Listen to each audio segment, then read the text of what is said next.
So again, what allows a man to make that commitment? This is all big story to analyze that one question, but I think it's a very important one. And people may not know, but I also have a book on Mars Venus on a Date. I think it's right there. It's Mars Venus on a Date, where my finger's pointing. In there's a whole chapter on various words to use to communicate your need to have him marry you and give you the ring. And if I can encapsulate it, it's if he's not doing it and you sense it's not going to happen, and generally as men get older, they don't do it because there's no logical reason to do it.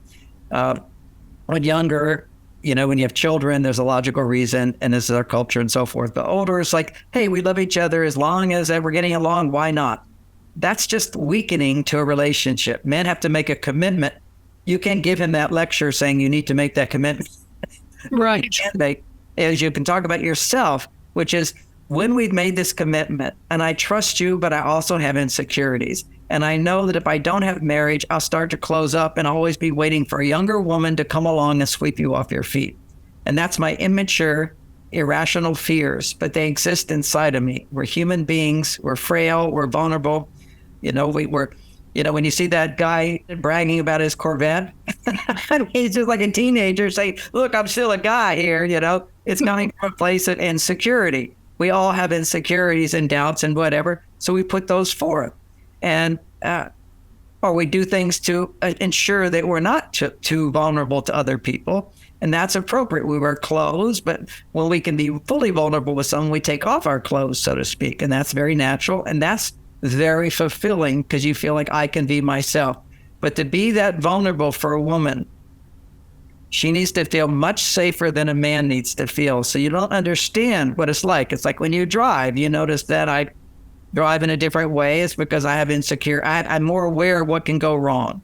And this is what a woman's brain is plagued by. There's no awareness of everything that can go wrong. Men typically have more dangerous accidents and so forth because they don't anticipate what can go wrong. And if everything's fine now, why do we want to change anything? And so it's up to her to communicate to him in a way which is, I know you're not ready to get married. He's given you all the reasons. You're right. I can see the logic of that. And then you say, and from my side, I just know how good I will feel because I have these insecurities that sort of hold me back. And I want to just be able to open up and surrender. And I think it would make our relationship so much better. It's something important to me. But I also understand your side of it. And then let it be. Let it sit. Don't say, so when will you give me the ring? So you don't do that. There's a time to do that. I've done this many, many times. So I want to give you the sense of how to communicate something that's really important to you when from a man's point of view, he doesn't see any logical reason why to do something that could be a risk for him. Which is this idea I covered before, which is how devastating divorce can be and so forth, and the rules and the logic and how it affects our children and so forth.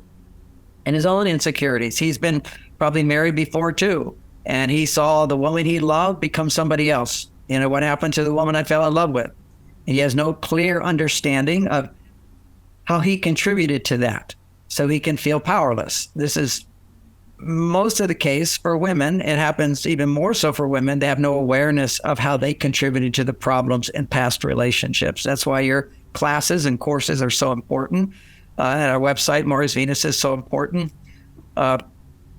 Because if you leave a relationship and don't see how you contributed to it, and not from the point of view you're a bad person, it's just like, I didn't realize this. Like so many women have told me, gosh, if I had known what I read in your book or in your class, I could have done everything differently in that relationship. I just didn't know.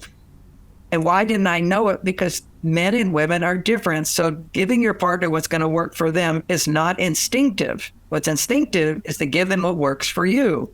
So if what works for a woman, for example, I know if I give a lot of attention to my partner and do nice things for her, she's going to do nice things for me. Done.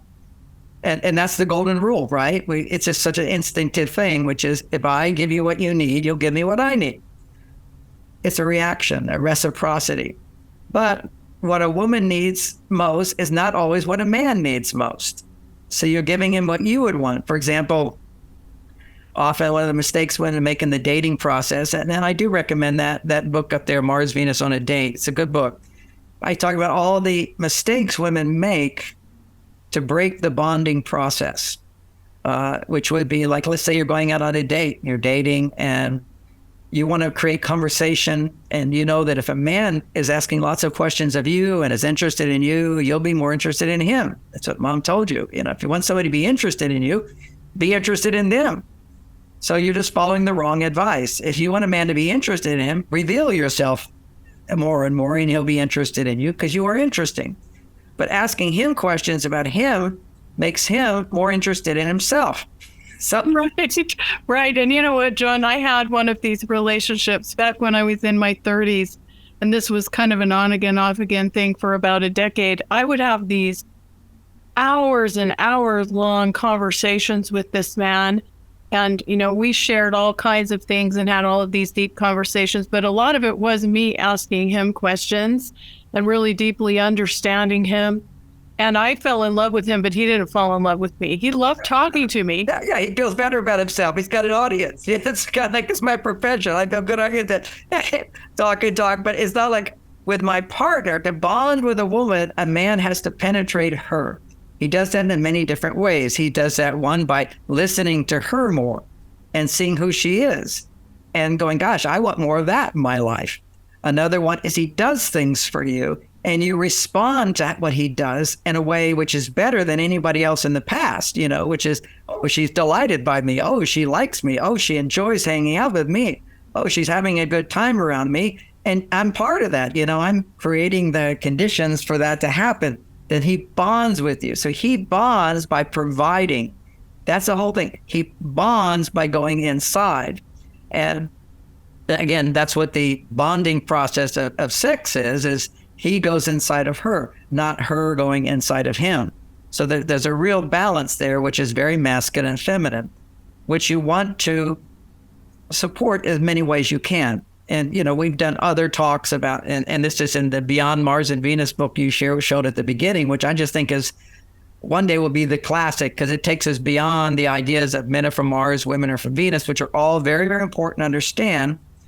But it's so easy in our modern time for women to get lost on their male side and for men to go too far to their female side. Mm-hmm. And we need to learn how our relationship and communication skills can bring a man back to his male side and help a woman come back more to her female side.